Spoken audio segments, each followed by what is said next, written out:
സ്ഥാനാർത്ഥി ചിത്രം വ്യക്തമായതോടെ പ്രചരണ രംഗത്ത് കളം പിടിക്കാൻ കോൺഗ്രസും യുഡിഎഫും അവസാന മണിക്കൂറിലെ അപ്രതീക്ഷിത ട്വിസ്റ്റിന്റെ അമ്പരപ്പ് വിട്ട് സ്ഥാനാർത്ഥികൾ പലരും മണ്ഡലങ്ങളിൽ ലാൻഡ് ചെയ്തു. പത്മജയുടെ ബിജെപി പ്രവേശനവും കെ.സി. വേണുഗോപാലിന്റെ സ്ഥാനാർത്ഥിത്വവും ഇടതുമുന്നണിയും ബിജെപിയും ആയുധമാക്കുമ്പോൾ അതിനെ പ്രതിരോധിക്കാനുള്ള തന്ത്രങ്ങൾ യുഡിഎഫും മെനയുന്നുണ്ട്.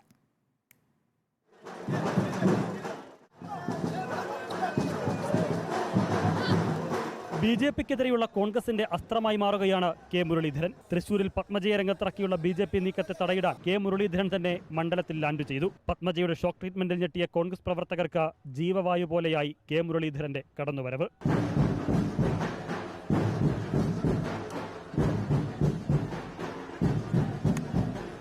ലോക്സഭാ തെരഞ്ഞെടുപ്പിൽ ഉമ്മൻചാണ്ടിയുടെ സാന്നിധ്യം ഉയർത്തിപ്പിടിക്കുന്നവരുമുണ്ട് കോൺഗ്രസിന്റെ സ്ഥാനാർത്ഥി പട്ടികയിൽ. പുതുപ്പള്ളിയിലെ ഉമ്മൻചാണ്ടിയുടെ ഖബറിടം സന്ദർശിച്ചുകൊണ്ടാണ് മാവേലിക്കരയിലെ യുഡിഎഫ് സ്ഥാനാർത്ഥി കൊടിക്കുന്നിൽ സുരേഷ് പ്രചരണം ആരംഭിച്ചത്. വടകരയിലേക്ക് ഷാഫി പറമ്പിൽ വണ്ടി കയറുന്നതും പുതുപ്പള്ളി വഴിയാണ്.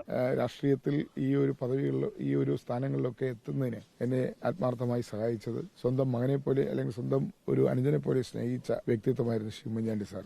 സാറില്ലാത്തതിന്റെ ഒരു വിടവ് തീർച്ചയായും ഈ തെരഞ്ഞെടുപ്പിൽ ഞങ്ങൾ അനുഭവിക്കുന്നുണ്ട് എന്ന കാര്യത്തിൽ സംശയമില്ല. ആലപ്പുഴയിൽ കെ.സി. വേണുഗോപാൽ നാളെ മുതൽ സജീവമാകും. മറ്റു സ്ഥാനാർത്ഥികളും പ്രചരണത്തിന് തുടക്കം കുറിച്ചിട്ടുണ്ട്. കഴിഞ്ഞ തവണത്തേതിന് സമാനമായുള്ള വമ്പിച്ച മുന്നേറ്റമാണ് ഇത്തവണയും യുഡിഎഫിന്റെ പ്രതീക്ഷ. രാഹുൽ ഗാന്ധി കൂടി സജീവമാകുന്നതോടെ യുഡിഎഫിന്റെ പ്രചരണം ഹൈ വോൾട്ടേജിലേക്ക് കടക്കും.